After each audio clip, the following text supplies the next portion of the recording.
gagawin eh. Eh, paano ako kakalma kung wala ka din palang magagawa? Ng buhay to. Alam ko lang na marami ka babalagan dito, hindi na ako sumama eh. Ang arte mo na. Naugot ang sasabihin ng lumak. Grabe. Nang maramdaman na Nagpasikat ba may yun? tawakal sa ikalawang palapag. Ayaw ko. Mabibigat ang paa kung sino man yun. Dahil doon ay kinabahan na ang dalawa. Alam nila na maaring aswang na nga ang naroroon.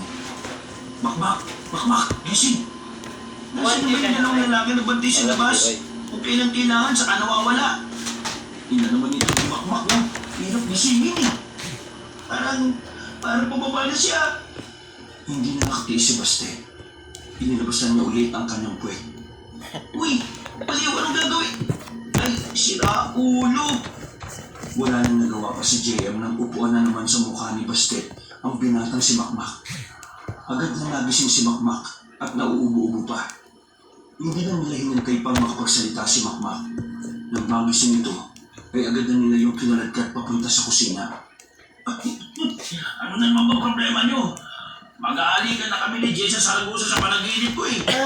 Gising ko, iba yung kaalikan ko, yung pet mo. Yan o, gusto mong ikis ng aswang? Nasa taas na sila, tulig. Nalaki ang mata ni Makmak. Tila nagising ang diwa nito nang marinig ang salitang aswang. Samantala, kumuha naman si JM ng 3 kutsilyo.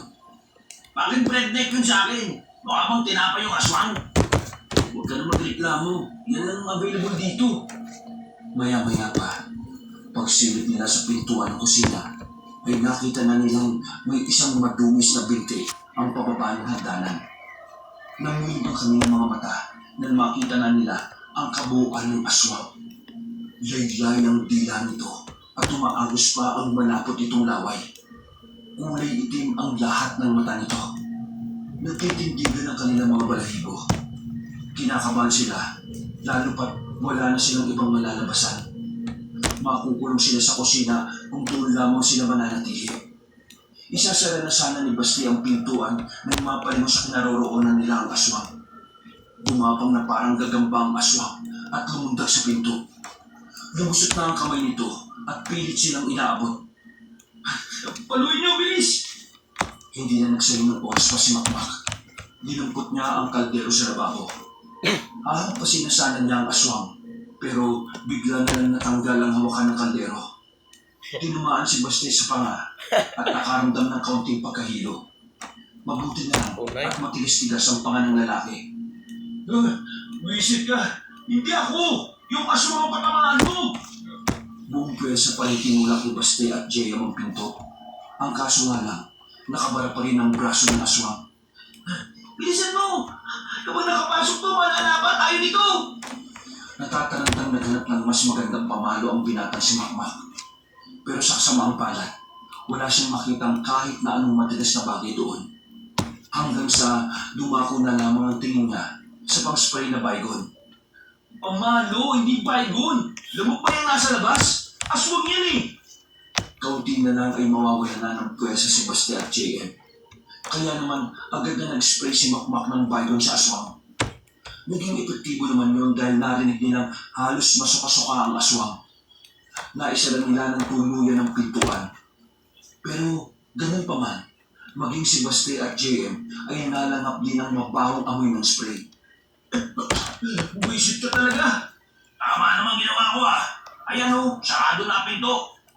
Kahit na naisara na nila ang pinto, nagpupumilit pa rin makapasok ang aswang. Gumagalaw ang doorknob dahil sa ilang beses nitong pagpihit doon. Mga ilang sandali lang, nakarinig na lamang sila ng isang putok ng baril. Wala silang ideya kung kanino yung galing. Basta, pagkatapos noon, ay bigla na lamang nanahimik sa sala. Dahan-dahang binuksan ng magkakaibigan ng pinto ng kusina. Tumambad sa kanila ang isang lalaking butas na ang ulo. Umaagos ang dugo at wala ng buhay. Sa main door ay naroon si Atty. Panfilo.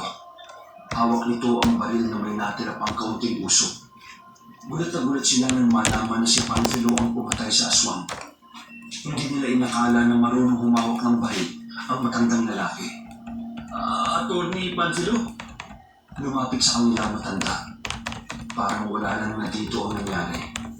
Kalmado pa rin at normal lang ang kilos. Tulungan niya akong ma-dispatcha ito sa kagubatan. Buhatin na lang natin. Bilis! Sunod-sunuran ng tatlo. Dali-dali nilang binuhat ang aswang na wala ng buhay.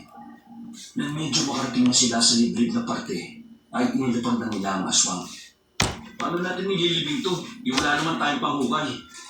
Kung maghanap naman tayo ng pala sa mansyon ng ganitong oras, baka may makalata na may nangyari. Hindi natin siya inilibing. Susulugin natin.